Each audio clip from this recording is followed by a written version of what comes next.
ಶಾಲೆಗಳ ಅಭಿವೃದ್ಧಿಗೆ ಸರ್ಕಾರದಿಂದ ಅನುದಾನ ಬರೋದು ತೀರಾ ಕಡಿಮೆ. ಹೀಗಾಗಿ ರಾಜ್ಯದ ಗ್ರಾಮೀಣ ಪ್ರದೇಶದಲ್ಲಿರುವಂತಹ ಸರ್ಕಾರಿ ಶಾಲೆಗಳು ಶಿಥಿಲಾವಸ್ಥೆಗೆ ತಲುಪ್ತಾ ಇದೆ. ಆದರೆ ಊರ ಜನ ಇಚ್ಛಾಶಕ್ತಿ ತೋರಿಸಿದ್ರೆ ತಮ್ಮೂರ ಶಾಲೆಯನ್ನ ಸುಂದರವಾಗಿ ಮಾಡಬಹುದು ಅನ್ನೋದಕ್ಕೆ ಇದೇ ಉದಾಹರಣೆ. ಡೀಟೇಲ್ಸ್ ಇದೆ, ನೋಡ್ಕೊಂಬನ್ನಿ.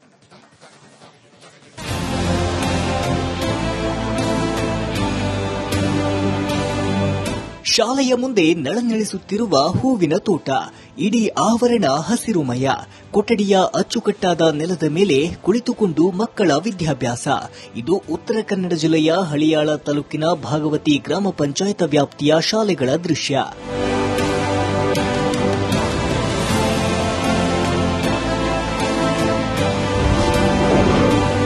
ಇದು ಖಾಸಗಿ ಅಲ್ಲ, ಸರ್ಕಾರಿ ಶಾಲೆ. ಕಳೆದ ಕೆಲ ದಿನಗಳಿಂದ ಇಲ್ಲಿನ ಡೊಂಕನಾಳ ಮತ್ತು ನಾರನಹಳ್ಳಿಯ ಸರ್ಕಾರಿ ಕಿರಿಯ ಪ್ರಾಥಮಿಕ ಶಾಲೆಗಳು ಖಾಸಗಿ ಶಾಲೆಯಂತೆ ಕಂಗೊಳಿಸುತ್ತಿದೆ. ಇದಕ್ಕೆ ಕಾರಣ ಬೇರ್ಯಾರೂ ಅಲ್ಲ, ಇದೇ ಗ್ರಾಮಗಳ ಯುವಕರು ಅಂದ್ರೆ ನೀವು ನಂಬಲೇಬೇಕು. ಅಂದಹಾಗೆ ಈ ಶಾಲೆಯಲ್ಲಿ ಕಲಿಯುವವರೆಲ್ಲರೂ ಬುಡಕಟ್ಟು ಜನಾಂಗದ ಗೌಳಿ ಸಮುದಾಯದ ಮಕ್ಕಳು. ತೀರಾ ಇಕ್ಕಟ್ಟಾದ ಜಾಗದಲ್ಲಿ ತಮಗಿಷ್ಟ ಬಂದಂತೆ ಜೀವನ ನಡೆಸುತ್ತಿರುವ ಗೌಳಿ ಸಮುದಾಯದ ಮಕ್ಕಳಿಗೆ ಉತ್ತಮ ವಾತಾವರಣ ಕಲ್ಪಿಸಬೇಕೆಂಬ ಉದ್ದೇಶ ಈ ಗ್ರಾಮದ ಯುವಕರದ್ದಾಗಿತ್ತು. ಹೀಗಾಗಿ ತೀರಾ ಹದಗೆಟ್ಟ ಶಾಲೆಯನ್ನ ಗ್ರಾಮದ ಯುವಕರೇ ಅಭಿವೃದ್ಧಿಪಡಿಸಿದ್ದಾರೆ.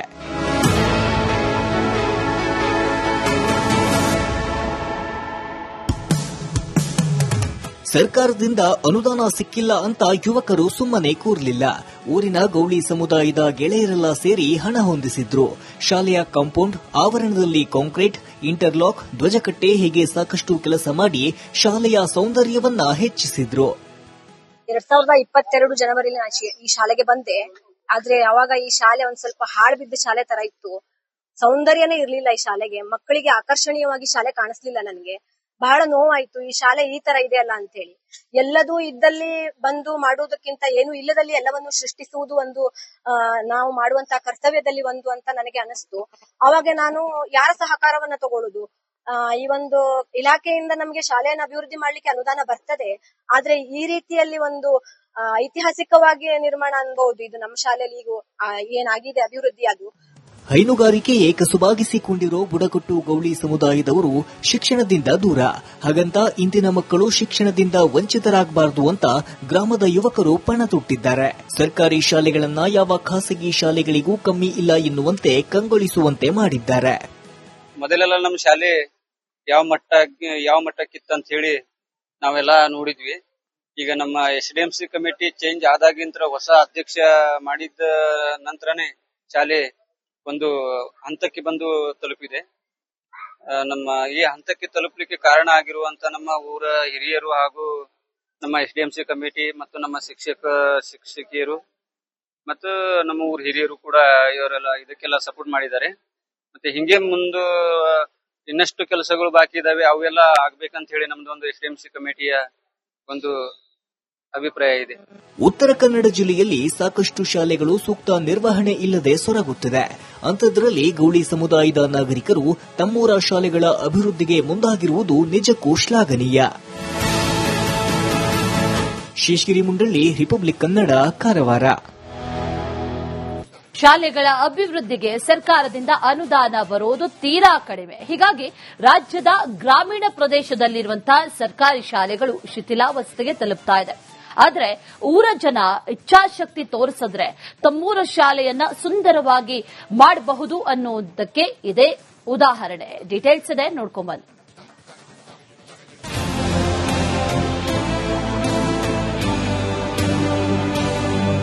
ಶಾಲೆಯ ಮುಂದೆ ನಳನಳಿಸುತ್ತಿರುವ ಹೂವಿನ ತೋಟ, ಇಡೀ ಆವರಣ ಹಸಿರುಮಯ. ಕೊಠಡಿಯ ಅಚ್ಚುಕಟ್ಟಾದ ನೆಲದ ಮೇಲೆ ಕುಳಿತುಕೊಂಡು ಮಕ್ಕಳ ವಿದ್ಯಾಭ್ಯಾಸ. ಇದು ಉತ್ತರ ಕನ್ನಡ ಜಿಲ್ಲೆಯ ಹಳಿಯಾಳ ತಾಲೂಕಿನ ಭಾಗವತಿ ಗ್ರಾಮ ಪಂಚಾಯತ್ ವ್ಯಾಪ್ತಿಯ ಶಾಲೆಗಳ ದೃಶ್ಯ.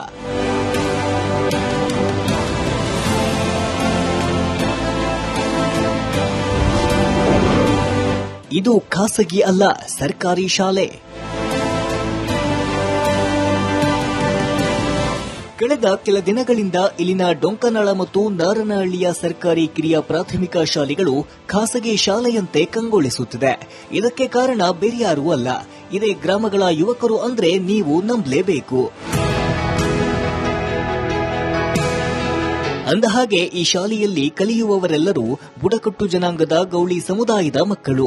ತೀರಾ ಇಕ್ಕಟ್ಟಾದ ಜಾಗದಲ್ಲಿ ತಮಗಿಷ್ಟ ಬಂದಂತೆ ಜೀವನ ನಡೆಸುತ್ತಿರುವ ಗೌಳಿ ಸಮುದಾಯದ ಮಕ್ಕಳಿಗೆ ಉತ್ತಮ ವಾತಾವರಣ ಕಲ್ಪಿಸಬೇಕೆಂಬ ಉದ್ದೇಶ ಈ ಗ್ರಾಮದ ಯುವಕರದ್ದಾಗಿತ್ತು. ಹೀಗಾಗಿ ತೀರಾ ಹದಗೆಟ್ಟ ಶಾಲೆಯನ್ನ ಗ್ರಾಮದ ಯುವಕರೇ ಅಭಿವೃದ್ಧಿಪಡಿಸಿದ್ದಾರೆ.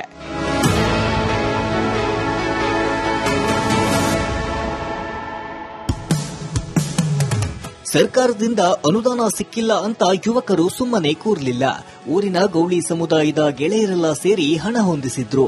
ಶಾಲೆಯ ಕಾಂಪೌಂಡ್ ಆವರಣದಲ್ಲಿ ಕಾಂಕ್ರೀಟ್, ಇಂಟರ್ಲಾಕ್, ಧ್ವಜಕಟ್ಟೆ ಹೀಗೆ ಸಾಕಷ್ಟು ಕೆಲಸ ಮಾಡಿ ಶಾಲೆಯ ಸೌಂದರ್ಯವನ್ನ ಹೆಚ್ಚಿಸಿದ್ರು. 2022 ಜನವರಿಲಿ ಈ ಶಾಲೆಗೆ ಬಂದೆ. ಆದ್ರೆ ಅವಾಗ ಈ ಶಾಲೆ ಒಂದ್ ಸ್ವಲ್ಪ ಹಾಳು ಬಿದ್ದ ಶಾಲೆ ತರ ಇತ್ತು. ಸೌಂದರ್ಯನೇ ಇರ್ಲಿಲ್ಲ ಈ ಶಾಲೆಗೆ. ಮಕ್ಕಳಿಗೆ ಆಕರ್ಷಣೀಯವಾಗಿ ಶಾಲೆ ಕಾಣಿಸ್ಲಿಲ್ಲ ನನಗೆ. ಬಹಳ ನೋವಾಯ್ತು, ಈ ಶಾಲೆ ಈ ತರ ಇದೆ ಅಲ್ಲ ಅಂತ ಹೇಳಿ. ಎಲ್ಲದೂ ಇದ್ದಲ್ಲಿ ಬಂದು ಮಾಡುವುದಕ್ಕಿಂತ ಏನು ಇಲ್ಲದಲ್ಲಿ ಎಲ್ಲವನ್ನು ಸೃಷ್ಟಿಸುವುದು ಒಂದು ನಾವು ಮಾಡುವಂತಹ ಕರ್ತವ್ಯದಲ್ಲಿ ಒಂದು ಅಂತ ನನಗೆ ಅನಿಸ್ತು. ಅವಾಗ ನಾನು ಯಾರ ಸಹಕಾರವನ್ನ ತಗೊಳ್ಳುದು? ಈ ಒಂದು ಇಲಾಖೆಯಿಂದ ನಮ್ಗೆ ಶಾಲೆಯನ್ನು ಅಭಿವೃದ್ಧಿ ಮಾಡ್ಲಿಕ್ಕೆ ಅನುದಾನ ಬರ್ತದೆ. ಆದ್ರೆ ಈ ರೀತಿಯಲ್ಲಿ ಒಂದು ಐತಿಹಾಸಿಕವಾಗಿ ನಿರ್ಮಾಣ ಅನ್ಬಹುದು. ಇದು ನಮ್ಮ ಶಾಲೆಯಲ್ಲಿ ಈಗ ಏನಾಗಿದೆ ಅಭಿವೃದ್ಧಿ ಅದು. ಹೈನುಗಾರಿಕೆಯೇ ಕಸುಬಾಗಿಸಿಕೊಂಡಿರೋ ಬುಡಕಟ್ಟು ಗೌಳಿ ಸಮುದಾಯದವರು ಶಿಕ್ಷಣದಿಂದ ದೂರ. ಹಾಗಂತ ಇಂದಿನ ಮಕ್ಕಳು ಶಿಕ್ಷಣದಿಂದ ವಂಚಿತರಾಗಬಾರದು ಅಂತ ಗ್ರಾಮದ ಯುವಕರು ಪಣ ತೊಟ್ಟಿದ್ದಾರೆ. ಸರ್ಕಾರಿ ಶಾಲೆಗಳನ್ನ ಯಾವ ಖಾಸಗಿ ಶಾಲೆಗಳಿಗೂ ಕಮ್ಮಿ ಇಲ್ಲ ಎನ್ನುವಂತೆ ಕಂಗೊಳಿಸುವಂತೆ ಮಾಡಿದ್ದಾರೆ. ಮೊದಲೆಲ್ಲ ನಮ್ಮ ಶಾಲೆ ಯಾವ ಮಟ್ಟಕ್ಕಿತ್ತು ಅಂತ ಹೇಳಿ ನಾವೆಲ್ಲ ನೋಡಿದ್ವಿ. ಈಗ ನಮ್ಮ SDMC ಕಮಿಟಿ ಚೇಂಜ್ ಆದಾಗಿಂತ ಹೊಸ ಅಧ್ಯಕ್ಷ ಮಾಡಿದ ನಂತರನೇ ಶಾಲೆ ಒಂದು ಹಂತಕ್ಕೆ ಬಂದು ತಲುಪಿದೆ. ನಮ್ಮ ಈ ಹಂತಕ್ಕೆ ತಲುಪಲಿಕ್ಕೆ ಕಾರಣ ಆಗಿರುವಂತ ನಮ್ಮ ಊರ ಹಿರಿಯರು ಹಾಗೂ ನಮ್ಮ SDMC ಕಮಿಟಿ ಮತ್ತು ನಮ್ಮ ಶಿಕ್ಷಕಿಯರು ಮತ್ತು ನಮ್ಮ ಊರ ಹಿರಿಯರು ಕೂಡ ಇವರೆಲ್ಲ ಇದಕ್ಕೆಲ್ಲ ಸಪೋರ್ಟ್ ಮಾಡಿದ್ದಾರೆ. ಮತ್ತೆ ಹಿಂಗೆ ಮುಂದೆ ಇನ್ನಷ್ಟು ಕೆಲಸಗಳು ಬಾಕಿ ಇದಾವೆ, ಅವೆಲ್ಲ ಆಗ್ಬೇಕಂತ ಹೇಳಿ ನಮ್ದು ಒಂದು SDMC ಕಮಿಟಿಯ ಒಂದು ಅಭಿಪ್ರಾಯ ಇದೆ. ಉತ್ತರ ಕನ್ನಡ ಜಿಲ್ಲೆಯಲ್ಲಿ ಸಾಕಷ್ಟು ಶಾಲೆಗಳು ಸೂಕ್ತ ನಿರ್ವಹಣೆ ಇಲ್ಲದೆ ಸೊರಗುತ್ತಿದೆ. ಅಂಥದ್ರಲ್ಲಿ ಗೌಳಿ ಸಮುದಾಯದ ನಾಗರಿಕರು ತಮ್ಮೂರ ಶಾಲೆಗಳ ಅಭಿವೃದ್ಧಿಗೆ ಮುಂದಾಗಿರುವುದು ನಿಜಕ್ಕೂ ಶ್ಲಾಘನೀಯ. ಶೇಷಗಿರಿ ಮುಂಡಳ್ಳಿ, ರಿಪಬ್ಲಿಕ್ ಕನ್ನಡ, ಕಾರವಾರ.